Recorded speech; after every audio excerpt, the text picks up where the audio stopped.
Blair Mountain, 1921, the largest armed uprising in American history since the Civil War. 10,000 coal miners, red bandanas around their necks, the origin of the word redneck as a badge of honor, rose against the company bosses and their private armies of strikebreakers and hired thugs.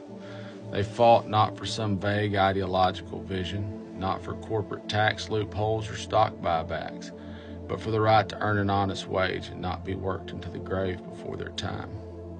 For years, the mines had chewed up men like fodder, their lungs filled with dust, their bodies broken before they saw 40. And when they dared to unionize, when they had the audacity to demand dignity, mine owners sent in gunmen with gas bombs. The government has always sided with the money. But those rednecks fought. They fought against all odds because they understood something that we have forgotten, that the working class, unified, is the greatest force in American history. That when the common man stands together, no tyrant, no corporation, no maniacal billionaire can break them. But that was then. You see, the working class built this country, not the bankers, not the speculators, not the politicians with soft hands and softer spines.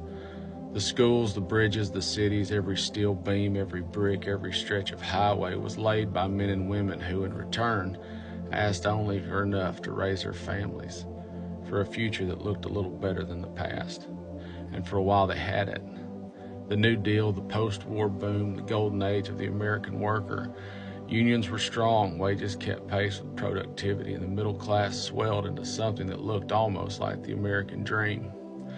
But dreams don't last forever. Not when there's a dollar to be made from waking you up.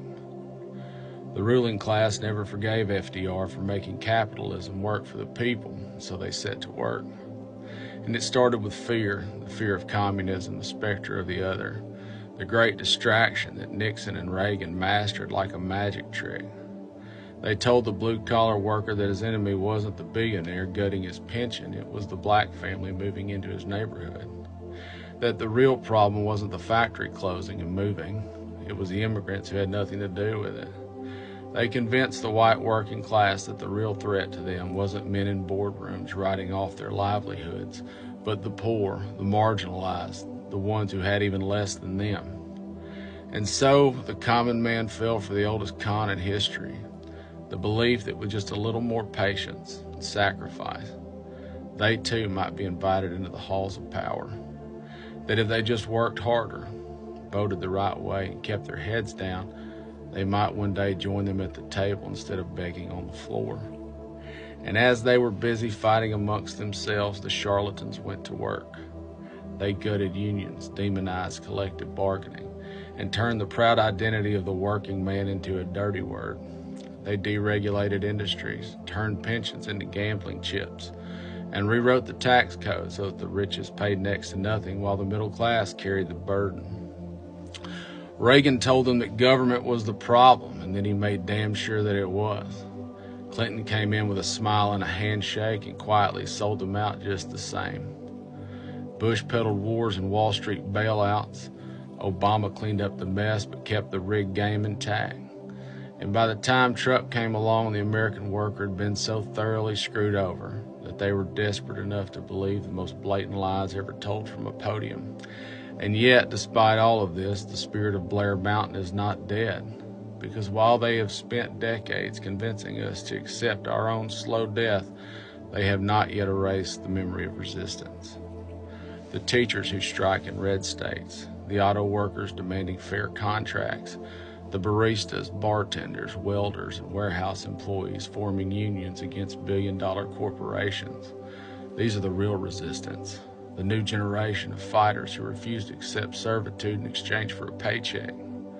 Because the truth is, the common man is not powerless. They were not powerless in 1921 when they took up arms against their oppressors, and they are not powerless now.